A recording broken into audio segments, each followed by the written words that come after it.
दोस्तों, आजकल हम लोग दुनिया की भागदौड़ में अल्लाह को भूल चुके हैं। हर वक्त पैसों के पीछे भागते रहते हैं और सोचते हैं कि इतनी भागदौड़ और मेहनत के बावजूद हमारा हाथ में कुछ नहीं आता और हम जिंदगी से मायूस हो जाते हैं और अल्लाह से दूर होने लगते हैं और दुनिया की गफलत में खो जाते हैं। जबकि इंसान जब पैदा होता है तब से लेकर मरने तक अल्लाह ताला ने उसकी किस्मत की रोजी लिख दी होती है।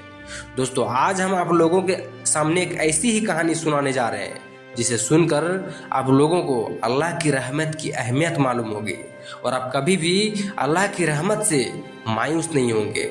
एक बादशाह की कई बीवियां थी और बादशाह ने एक बीवी से बहुत ज़्यादा मोहब्बत करता था।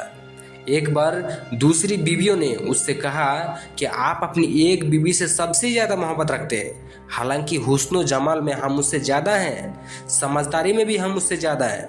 आखिर उसमें कौन सी ऐसी खास बात है जो हम में नहीं? हमें तो उसके अंदर कुछ नज़र ही नहीं आता, मगर आपकी मोहब्बत की निगाह जो उस पर उठती है वो किसी दूसरी बीवी पर नहीं उठती। आखिर क्या बात है? बादशाह ने कहा, अच्छा, मैं किसी दिन इसका जवाब तुम सबको दूंगा। इसके बाद उसकी बीवियां ये बात भूल गई। बादशाह ने अपने घर के सहन में बैठकर कहा, आज मैं अच्छे मूड में हूँ, इसीलिए मैं चाहता हूँ कि मैं तुम सब से हर एक को अच्छे अच्छे इनाम से नवाजूं। ये बात सुनकर खुश हुई कि आज हमें शाही खजाने से इनाम मिलेगा। सहन में सोने चांदी और जवाहरात के ढेर लगा दिए गए। बादशाह ने सबको बुलाकर कहा कि इस सहन में जो चीज़ें पड़ी हुई है उनमें से जिस चीज़ पर जो बीवी हाथ रख लेगी उसको वह चीज़ इनाम के तौर पर दे दी जाएगी। चुनंचे जिस वक्त मैं इशारा करूं तुम दौड़कर अपनी पसंद की चीज़ पर हाथ रख लेना। बीवियां तैयार हो गई और उन्होंने अपनी अपनी पसंद की चीज़ों पर निगाह जमा ली।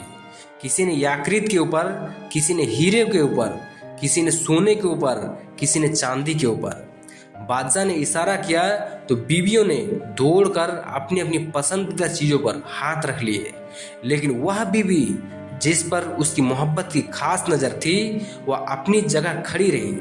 जब सबने देखा कि हमने कीमती चीज़ों पर हाथ रख लिए मगर इसने किसी चीज़ पर हाथ नहीं रखा, तो ये हंसने लगी और बादशाह से कहने लगी, बादशाह सलामत, हम कहा करते थे कि यह बेवकूफ़ है और इसके अंदर अक्ल की कमी है और आज इसकी अक्ल की कमी खुलकर सामने आ गई। यह तो बस सोचती रही, लिहाजा आज इसके पल्ले कुछ नहीं आएगा। बादशाह ने उससे पूछा, ए अल्लाह की बंदी, तूने किसी चीज़ पर हाथ क्यों नहीं रखा? वह कहने लगी, बादशाह सलामत, मैं पूछना चाहती हूँ कि आपने यही कहा ना कि आज जो चीज़ पर हाथ रखेगी वह चीज़ उसकी हो जाएगी। बादशाह ने कहा, हाँ, यही तो कहा मैंने। उसने यह सुना तो आगे बढ़ी और बादशाह के कंधे पर हाथ रख दिया और कहने लगी, बादशाह सलामत, जब आप मेरे हो गए तो सारा खजाना मेरा बन गया। बादशाह ने उसकी यह बात सुनकर अपनी दूसरी बीवियों से कहा कि देखो, इसकी अक्लमंदी और मोहब्बत की वजह से मैं इससे ज़्यादा मोहब्बत करता हूँ। दोस्तों, इसी तरह जब इंसान मोहब्बत इलाही को थाम लेता है तो कायनात की चीज़ें उसके लिए आसानी से हो जाती है। तो अगर ये कहानी आपको अच्छी लगी तो लाइक करें, शेयर करें और चैनल को सब्सक्राइब करें।